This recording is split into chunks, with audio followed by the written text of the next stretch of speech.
پہلے تو میں نے مسلمانوں کے اخلاق سنے تھے، اب تو میں نے دیکھ بھی لیے، پر یہ بتا جب 12,000 آیا تھا جان کیوں نہیں چھڑائی؟ تو حضرت چارہ کاٹتے کاٹتے رو پڑے، فرمانے لگے تو نہیں نہ جانتا یہ بیٹیاں سانجھی ہوتی ہیں، پتہ نہیں نا، میرے رسول پاک نے تو حاتم تائی کی بیٹی کے سر پہ کپڑا رکھ کے کہا تھا بیٹیاں برابر ہوتی ہیں، تو یہ نہیں پتا جب اس کی 6 بیٹیوں کی شادی ہوئی ہے میرے اندر روحانیت کتنی بڑی ہے۔ فرمایا پھر 12,000 آیا ہے تو 2-4 بچیاں پھر گئی ہیں، تو یہ نہیں پتا میں اندر سے راضی کتنا ہوں، میں تیری نوکری کرتا رہوں گا، پتہ نہیں اللہ کتنی بیٹیوں کو بیاہ دے گا۔ اتنا رویا وہ عیسائی کے پیروں میں بیٹھ گیا، کہنے لگا بابا میں نے تیری مخالفت کی ہے پر تیرے قریب آ کے پتہ چلا ہے کہ تو بہت اونچے اخلاق کا مالک ہے، اور اگر تیرا یہ مقام ہے تو تجھے اخلاق سکھانے والے محمد عربی کی شان کتنی ہوگی۔ ظالم کی بولیے جاتے نہیں لوگ جھوٹے گواہ بن کے، وکیل صاحب کو نہیں پتا ہوتا کہ یہ بندہ مجرم ہے جو میرے پاس آیا، کیا مجرموں کے وکیل نہیں ہوتے؟ بولے تو اس کو پتہ نہیں ہوتا وکیل صاحب کو کہ یہ صاحب مجرم ہے،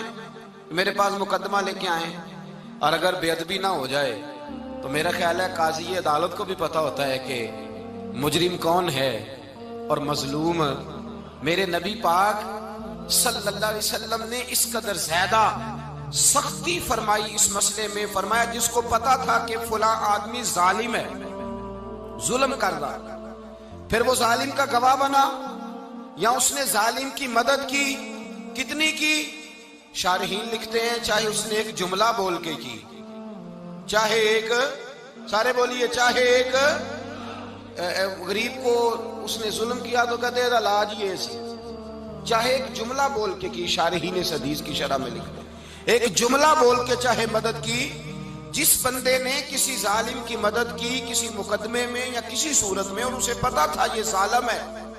میرے نبی پاک صلی اللہ تعالی علیہ وسلم فرماتے ہیں اگر اس نے مدد کی، ابھی ظالم کی بات نہیں ہو رہی، ظالم کے مددگار کی بات ہو رہی، اگر کسی نے ظالم کی مدد کی تو حضور فرماتے ہیں خدا بھی اس سے بری ذمہ ہے، رسول بھی اس سے بری ذمہ ہے۔ سنبھال کے رکھے اپنی نمازیں، قربانیاں، حج، زکوٰۃ سنبھال کے رکھے۔ اگر ظالموں کا مددگار ہے، الیکشن آ لینے دے، آپ کو نظر آ جائے گا کون کون ظالموں کا مددگار ہے، نظر آ جائے گا۔ اپنی جیب سے لوگ پیسے دے کے ظالموں کی مدد کریں گے، ان کے فلیکس چھپوائیں گے، بورڈ لگوائیں گے، جیبوں سے پیسے دے گے۔ ہم نے خود آگ لگائی ہے چمن میں اپنے، بے سبب گردشی ایام کو الزام نہ دو، ہم نے خود نور کا ظلمت سے کیا ہے سودا، کر کے توہین سحر شام کو الزام نہ دو۔ ظالموں کے مددگار میدان میں آ گئے، یہ چھوٹا لفظ نہیں، میرے حبیب پاک صلی اللہ علیہ وسلم نے فرمایا جو ظالم کا مددگار ہے سن لے جو سجن کے ساتھ کچہری جاتا ہے، وہ یاد رکھے جو دوست کا گواہ بنتا ہے، وہ یاد رکھے جو کہتا ہے میں مانگی گیا تھا، مجھے بلایا گیا تھا قبضہ چھڑانے کے لیے کسی غریب بیوہ کی جائیداد پہ، وہ سن لے تو مدد کر کے نہیں آیا، تو خدا کے ذمے سے نکل گیا ہے۔ رسول پاک نے فرمایا تیرا میرا تعلق ختم ہو گیا، تو ظالم کا مددگار ہو گیا، پھر تو کہتا میں بے چین ہوں، میں بے قرار ہوں، میں آزمائش کا شکار ہوں، پلٹ کے دیکھ تو صحیح تیرا گناہ کتنا بڑا ہے۔ میرے نبی پاک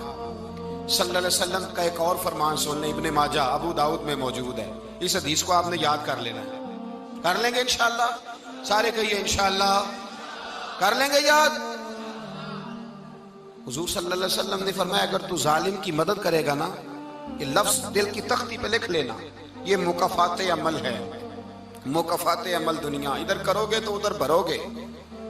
فرمایا اگر تو کسی ظالم کی مدد کرے گا، سن لے حضور کا فرمان ہے،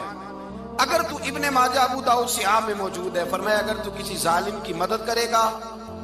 تو رب تعالیٰ مرنے سے پہلے پہلے تیرے اوپر بھی ظالم کو مسلط کر دے گا،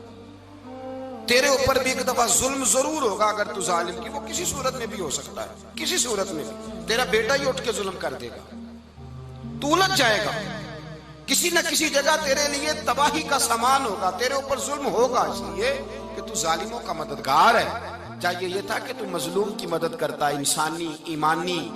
یقین کا فریضہ سر انجام دیتا، تو ظالموں کا مددگار ہو گیا۔ ٹٹول کے دیکھ لیں، رزلٹ نکال کے دیکھ لیں، ہمارے زمانے میں ظالموں کے مددگار زیادہ ہیں، اتنی لمبی زبانیں نکال کے ظالموں کی مدد کرتے ہیں، بڑے بڑے کالم نویس اللہ نے انہیں قدرت دی لکھنے کی، تو اپنا قلم ظالموں کی مدد میں خرچ کرتے ہیں۔ وہ لوگ جن کو اللہ تبارک و تعالیٰ نے قدرت دی، ہمت دی، طاقت دی، کچھ لوگ ان کے حلقہ احباب میں، وہ اپنے لوگوں کو استعمال کر کے ظالموں کی مدد کرتے ہیں، ظالموں کی مدد کرتے ہیں۔ میرے نبی کریم سید عالم نور مجسم صلی اللہ علیہ وسلم نے فرمایا، اگر تو نے ظالم کی مدد کی تو جب تک تو توبہ نہیں کرے گا رب تجھ سے ناراض ہی رہے گا۔ اللہ تجھ سے، او بھائی جس سے رب بھی ناراض ہو گیا، نہ کھانا نہ پینا نہ سونا نہ جاگنا نہ نیند، پھر تیری ہر چیز تیرے لیے آزمائش ہو جائے گی، پھر تیرا سایہ بھی تیرے لیے خوف کا سامان بنے گا، پھر زندگی جیتی جاگتی لاش بن جائے گی، تو اپنے کندھوں پر اپنی میت اٹھائے پھرے گا جب تو ظالم کا مددگار ہوگا۔ اور نبی پاک صلی اللہ علیہ وسلم نے فرمایا ظالموں کا مددگار بھی ظالم ہوتا ہے، ظالموں کا مددگار بھی، سارے بولے ظالموں کا مددگار بھی، نہیں کو نہیں، آپ سارے نہیں بولے، ایک دفعہ بولے ظالموں کا مددگار بھی، پکی بات ہے، ظالموں کا مددگار بھی۔ اللہ اکبر، جس کا یارانہ ہو، جس کا دوستانہ ہو، جو کہے میں نے نا اس کو اوکھے ویلے کے لیے ظالم کو یاد رکھا ہوا ہے۔ کبھی مشکل پر رکھے نہیں ہوئے لوگوں نے ظالم دوست، کہتے میں نے رکھے ہوئے ہیں، بلکہ ہمارے دیہات میں تو کہتے ہیں میں نے بازو بنائے ہوئے ہیں۔ کس کو بازو بنا لیا؟ ظالم بھی کبھی بازو ہوتا ہے، جو ظلم کی تلوار لیے میدان میں کھڑا ہے۔ قارون، حامان، فرعون، نمرود کا حال نہیں لوگوں نے دیکھا؟ اپنے زمانے میں آپ نے کتنے لوگ نہیں دیکھے جن کے سائے سے، آواز سے لوگ کانپتے تھے؟ پھر پولیس کی گاڑیوں میں وہ اس طرح مردہ پڑے کہ دنیا نے تماشا دیکھا ان کا۔ یہ رنگ ہم نے دیکھے نہیں اپنے آنکھوں سے۔ فرمایا ظالم کا مددگار بھی، جو کار میں بٹھا کے لے کے گیا وہ بھی ظالم، جس نے چائے پلائی وہ بھی، جس شخص نے کھانا کھلایا وہ بھی، جو کچہری تک ساتھ گیا وہ بھی، جس نے فلیکس کے نیچے، بڑے شرابی کے نیچے چھوٹی اپنی فوٹو لگائی وہ بھی، جو ووٹ کی پرچی ڈالنے گیا وہ بھی۔ کہہ دینا باہر نکل کے کہ حضرت صاحب نے سیاسی تقریر کی ہے، کہہ دینا، پر بات تو سچی ہے نا۔ خو کرے ہم تو سے تھوڑا سا گلا بھی سن لے، خو کرے ہم تو سے تھوڑا سا بھی گلا۔ امام مالک کے پاس ایک بندہ آیا، اس نے کہا حضور میں درزی ہوں، ایک ظالم بادشاہ مجھ سے کپڑے سلواتا ہے، میں تو ظالموں کا مددگار نہیں نا۔ ایک ظالم بادشاہ مجھ سے، حضور میں تو مددگار نہیں نا ظالموں کا، جو فرمایا ظالموں کا مددگار بھی ظالم ہوتا ہے، تو کپڑے لے کے آتا ہے میں سی کے دے دیتا ہوں، ذمہ داری نہیں۔ یہ ایک آدمی دکاندار ہے، اس سے کوئی بندہ چیز خریدنے آئے گا تو تھوڑی کہے گا میں نے نہیں دینی، تو دے گا۔ کوئی بندہ اگر کسی شخص سے کوئی کام کہتا ہے جو اس کی فیلڈ ہے، اس کا شعبہ ہے، اس کا معاش کا وہ سلسلہ ہے، کہتے ہیں یا رسول اللہ صلی اللہ علیہ وسلم ظالموں کا مددگار بھی ظالم، حضور نے فرما دیا۔ تو امام مالک سے بندے نے مسئلہ پوچھا، دل کی تختی پہ لکھنے والی باتیں ہیں، کہا حضور میں درزی ہوں، ظالم کپڑے سلواتے ہیں، میں تو مددگار نہیں نا۔ امام صاحب کہنے لگے نہیں، مددگار تو وہ ہوگا جو تجھے سوئی دھاگا فراہم کرے گا، تو پورے کپڑے سی کے دیتا ہے، تو خود بہت بڑا ظالم ہے، تو پورے سوٹ سی کے دیتا ہے، تو بہت بڑا ظالم خود ہے۔ مددگار تو وہ ہوگا جو تجھے دھاگا دے گا، جو تجھے بٹن دے گا، جو تجھے نلکی دے گا۔ جو ظالم سے اتنی نفرت، ظلم کر کے بندہ ہے، یہاں تو ہمارے زمانے میں ہیرو بن جاتے ہیں لوگ، ظالم ہیرو ہے، لوگ اس سے ڈرتے پھرتے ہیں، گھومتے پھرتے ہیں، اور بہت سارے کم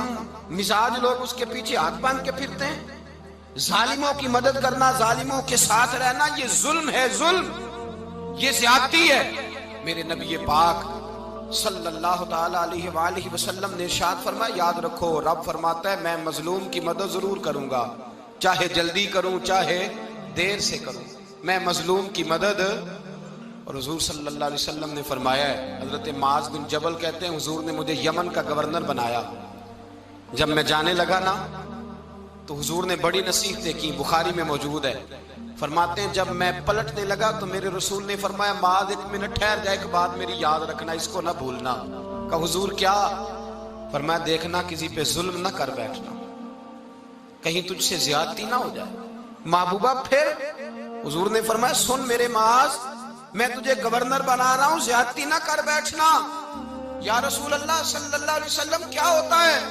تو میرے کریم نے فرمایا جب مظلوم دعا کے لیے ہاتھ اٹھاتا ہے تو عرش کا مالک کہتا ہے فرشتوں پیچھے ہٹ جاؤ، عرش کا مالک کہتا ہے فرشتوں پیچھے ہٹ جاؤ۔